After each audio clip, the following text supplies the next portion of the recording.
Britain is one of the most nature-depleted countries in the world. Few people realise just how quiet, empty and damaged our rivers, fields and forests have become. This video will discuss how we got here, why this matters, and how we can improve the state of nature to meet the priorities of the 21st century. Thousands of years ago, long before cities and farms, Britain was a wilder place. Much of the land was cloaked in temperate Atlantic rainforest and open woodland, threaded with wetlands, rivers and glades. Lynx, wolves, wild boar and even bison moved through these habitats. Beavers shaped waterways and salmon ran thick through unspoilt streams. Eagles, cranes and curlews filled the skies with sound and motion. Life played out in intricate layers, predators, prey, plants and pollinators, all part of a self-willed system of staggering richness. This ecological complexity no longer exists in Britain today. In a time before farming, the British Isles would only have supported around 5,000 hunter-gatherers. Farming made life easier. It allowed humans to settle in one place and provided enough food for the population to grow substantially. The dawn of farming, which began in Britain around 8,000 years ago, marked the beginning of the domestication of nature. Albeit at small scales, forests would have been cleared and meadows turned to fields.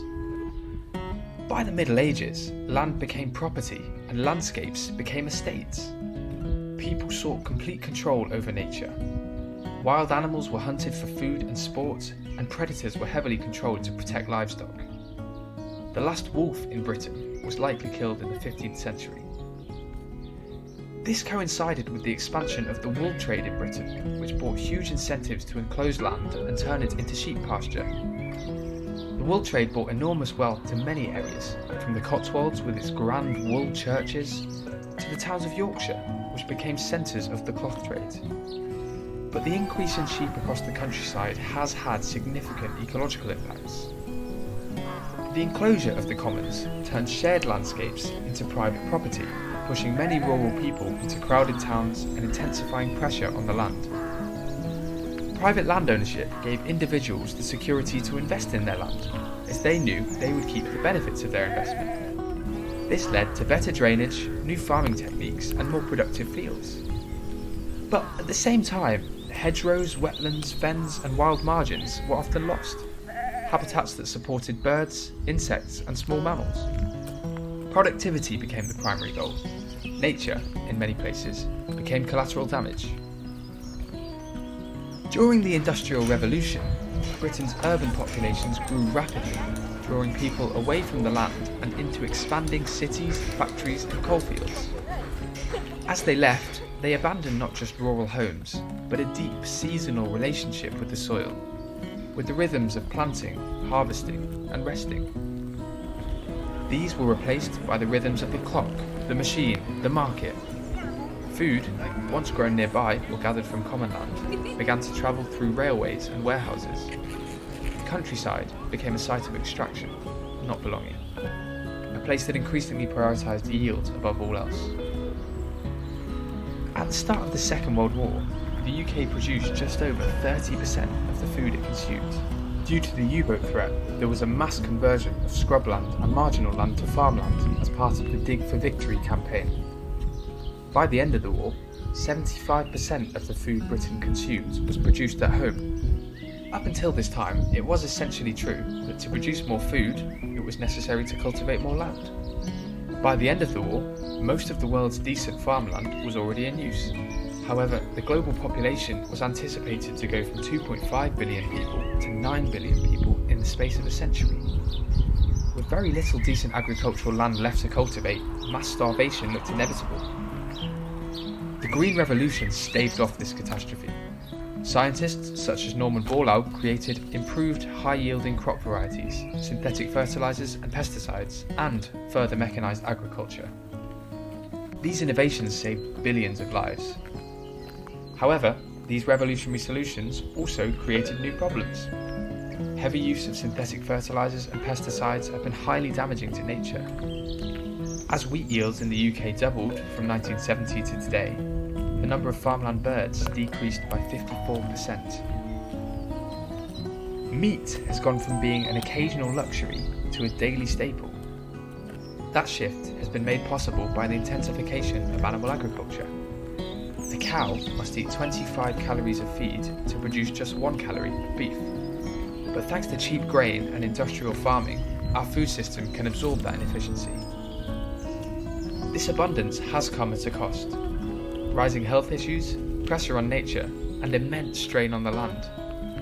In the UK, 70% of land is used for agriculture, and 85% of that is either grazing pasture or land used to grow animal feed. This isn't to say that we have to stop eating meat altogether. Meat carries huge cultural significance, supports rural communities, and brings huge enjoyment to many people.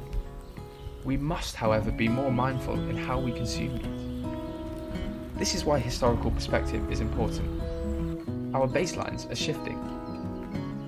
Each generation accepts the world of their childhood as the default.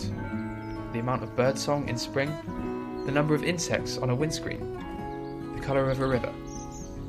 These become the standard in our minds, but nature operates on longer timescales than we do. A single lifetime is barely a blip in ecological terms. We are thus failing to see how severely depleted nature is becoming. This is known as shifting baseline syndrome. The same is true of meat. In the Western world, we have come to believe that 80 kilograms of meat per person per year is normal, but historically, it isn't. A Tudor peasant might have eaten 15 kilograms of meat a year if they were lucky. A Tudor king perhaps as much as 100 kilograms. Today, the average Briton eats like the king once did, whilst our actual monarch, who is a rare voice for climate on the world stage, eats a much more moderate amount.